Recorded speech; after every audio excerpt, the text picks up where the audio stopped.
यहाँ पे आज की क्लास में कटोरी ब्लाउज बनाना समझेंगे। इस तरीके का जो ब्लाउज होता है इसे कटोरी ब्लाउज कहते हैं। सबसे पहले यहाँ पे हम ड्राफ्टिंग समझेंगे, इसके बाद यहाँ पे कपड़े पे कटिंग और सिलाई समझेंगे।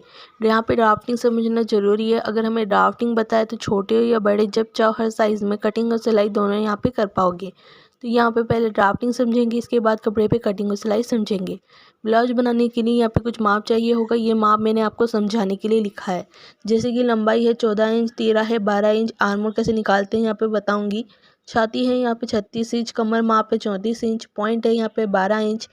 पॉइंट का मतलब यहाँ पे बस पॉइंट से है। इसके बाद यहाँ पे गला है, सामने का गला और पीछे का गला यहाँ पे ज़रूरत पड़ेगा। तो यह कुछ माप है जो ब्लाउज बनाने में काम में आएगा।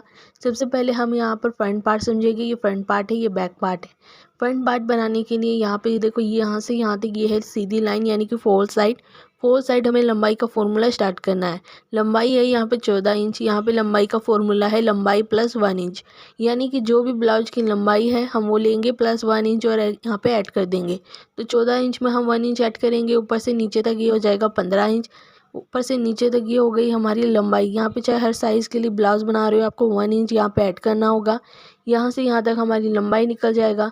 इसके बाद यहाँ से यहाँ तक ये है तीरा। ये जो लाइन है ये शोल्डर लाइन है। शोल्डर लाइन को यहाँ पे तीरा कहते हैं। तीरा का फॉर्मूला है तीरा 1/2, यानी कि जो भी तीरा है यहाँ पे हाफ करना है। तीरा है यहाँ पे 12 इंच, इसका हाफ करेंगे 6 इंच। लेकिन यहाँ पे देख सकते हो मैंने 5.5 इंच के हिसाब से यहाँ पे तीरा लिया है। वो क्यों लिया है? जब भी तीरा लेते हैं वो बैक पार्ट के अकॉर्डिंग यहाँ पे लेते हैं। यहाँ पे ध्यान देना है, जो बैक पार्ट है वो यहाँ पे डीप है।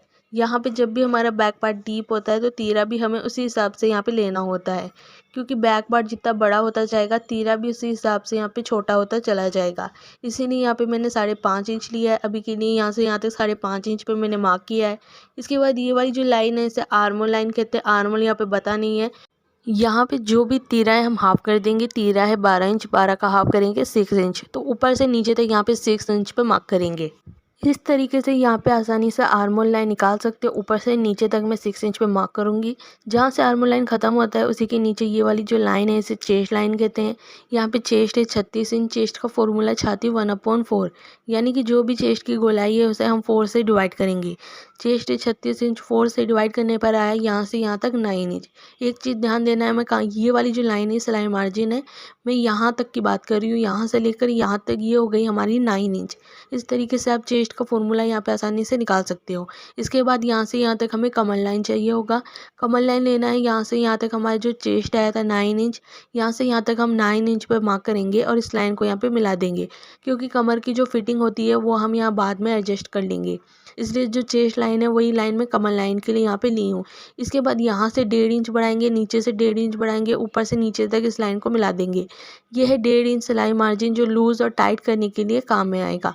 इसके बाद यहाँ पे हमें आर्मोल का शेप देंगे। कॉर्नर से 1 इंच आगे आकर यहाँ पे शेप दे देंगे। इसके बाद यहाँ पे गले का शेप देने के लिए यहाँ से यहाँ तक मैं 2 इंच मार्क करूँगी।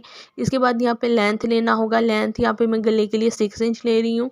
इसके बाद यहाँ पर एक 6 इंच पे मार्क करेंगे और इस जगह यहाँ पे बॉक्स बनाएंगे। अंदर की साइड 1/2 इंच आगे आकर राउंड शेप दे देंगे। इसके बाद मेन चीज़ है, यहाँ पे ध्यान देना है, बेल्ट बनाना है और कटोरी पीस यहाँ पे बनाना होगा।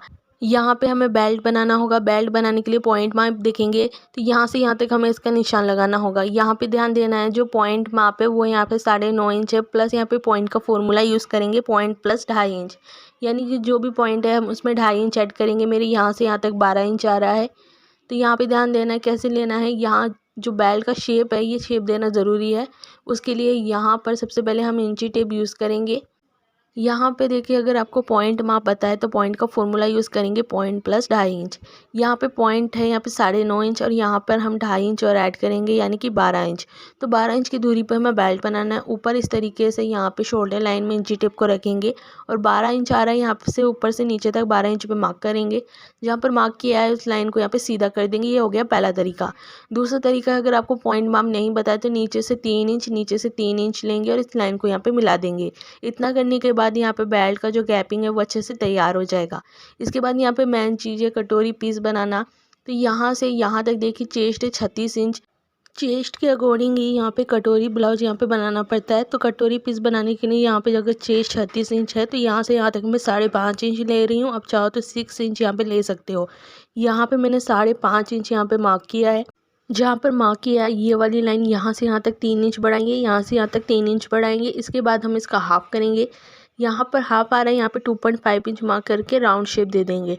इसके बाद यहाँ से यहाँ तक हमें गैपिंग देना होगा, तो कॉर्नर में इंची टेप रखेंगे इस तरीके से, 2 इंच की दूरी पर निशान लगाएंगे और गले वाली साइड यहाँ पे 1 इंच आगे आकर यहाँ पे राउंड शेप दे देंगे। यहाँ से यहाँ तक 1 इंच आगे आएंगे और यहाँ पे इस तरीके से राउंड शेप दे देंगे। इसके बाद यहाँ पे बैल का शेप देना है। ये वाली जो लाइन है हाफ इंच हम ऊपर आएंगे और राउंड शेप दे देंगे। इससे फ्रंट पार्ट की जो ड्राइंग है कंप्लीट हो जाएगा। इसके बाद यहाँ पर हम बैक पार्ट की ड्राइंग समझेंगे। जो ड्राइंग फ्रंट पार्ट में है वही ड्राइंग हमें बैक पार्ट में बनाना होगा। जैसे कि लंबाई है 15 इंच, तीरा है यहाँ पे 5.5 इंच, आर्म होल है यहाँ पे 6 इंच, चेस्ट है 9 इंच, कमर लाइन है 9 इंच और इस तरीके से मिला के सिलाई मार्जिन लिया है यहाँ पे 1.5 इंच का। यहाँ पे चेंज कहाँ करना है इस जगह ध्यान दीजिएगा, कॉर्नर से 1 इंच आगे आएंगे और राउंड शेप दे देंगे। गले का शेप हम उतना ही रखेंगे। यहाँ से यहाँ तक हम 2 इंच आगे आए थे, तो यहाँ से यहाँ तक 2 इंच आगे आएंगे। गले की जो लेंथ है बैक पार्ट में वो 9 इंच है। यहाँ से यहाँ तक मैं 3 इंच एक लाइन बनाऊंगी इस तरीके से, ऊपर से नीचे तक यहाँ पे मिला दूंगी और राउंड शेप दे दूंगी। आप चाहो तो कोई डिज़ाइन यहाँ पे बना सकते हो। इतना करने के बाद यहाँ पे ध्यान देना है, यहाँ पे हम इसका हाफ करेंगे। इस जगह यहाँ पे टक्स लगाना होगा। टक्स की जो लेंथ है 3.5 इंच ले रही हूँ और दोनों साइड हाफ इंच के हिसाब से डाउन कर देंगे। इसके बाद इतना करने के बाद यहाँ पर हम हाफ इंच शोल्डर डाउन कर देंगे। यहाँ पे बैक पार्ट फ्रंट पार्ट की ड्राइंग कंप्लीट हो गई। हम नीचे वाली जो कटोरी पीस है इस पर सिलाई मार्जिन ऐड करना होगा। अंदर की साइड ये वाली जो कटोरी पीस है, मान लो कि ये जो ड्राइंग बनाए नीचे ये वही कटोरी पीस है। इसमें सिलाई मार्जिन ऐड करने के लिए कॉर्नर से 1 इंच, साइड से 1 इंच बढ़ाएंगे। नीचे की साइड और ऊपर की साइड हाफ इंच बढ़ाएंगे और जैसा राउंड शेप दिया हुआ है वैसे शेप देते हुए मिला देंगे। कॉर्नर में हमें सिलाई करने जितना ही मार्जिन चाहिए 2 पॉइंट की दूरी पर निशान लगाएंगे, इस लाइन को यहाँ पर मिला देंगे। ये हो गई हमारी कटोरी पीस। इसके बाद नीचे वाला पीस हमें बनाना होगा। उसके लिए इंची टेप की ज़रूरत होगी। नीचे जो राउंड शेप है इस तरीके से इसे नापेंगे। यहाँ से यहाँ तक जितना माप आया उतना माप हमें यहाँ पे लेना होगा। मान लो यहाँ पे 7 इंच आया, यहाँ से यहाँ तक हम 7 इंच बढ़ाएंगे। नीचे हम यहाँ पे 3.5 इंच के हिसाब से लाइन बनाएंगे और यहाँ पे एक बॉक्स बना देंगे। इसके बाद साइड में सिलाई मार्जिन के लिए हाफ इंच और यहाँ से बढ़ा देंगे। इसके बाद इंची टेप को इस तरीके से यहाँ पे रखेंगे और हम इसका हाफ करेंगे। जहाँ पर भी इसका हाफ आ रहा है ऊपर से नीचे तक यहाँ पर एक सीधी लाइन बना देंगे। इसके बाद यहाँ पे सिलाई मार्जिन के लिए साइड में 1 इंच, साइड में 1 इंच बढ़ाएंगे और इस लाइन को यहाँ पे मिला देंगे और दोनों साइड हाफ इंच के हिसाब से डाउन कर देंगे। यहाँ पे इतना करने के बाद ड्राफ्टिंग कंप्लीट हो जाएगा। यहाँ पे मेरे समझाने का तरीका अच्छा लगा है तो चैनल को लाइक करें, सब्सक्राइब करें, बेल आइकन यहाँ पे ज़रूर दबाएं।